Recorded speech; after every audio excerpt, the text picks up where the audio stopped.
QR එක හදාගන්න බැරුණු යාළුවන්ට සුභාරංචියක් ඇවිල්ලා තියෙනවා. ඒ කියන්නේ රජයෙන් ඔයාලට අවස්ථාවක් දීලා තියෙනවා.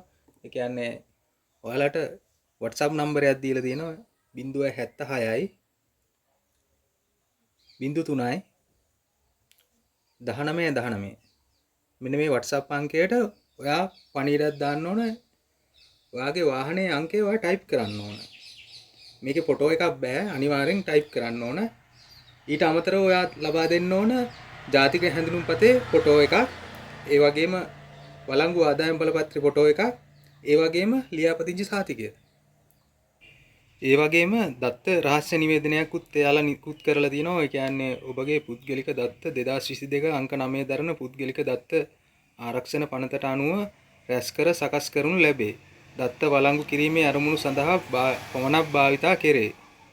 සත්‍යාපනයෙන් පසු වාහන අංකය පමණක් රඳවා ගන්නු ලබන අතර අනෙකුත් සියලුම දත්ත ආරක්ෂිතව මකා දමනු ලැබේ. ඔබගේ තොරතුරු යැවීමෙන් ඔබ මෙම ක්‍රියාවලියට එකඟ වේ.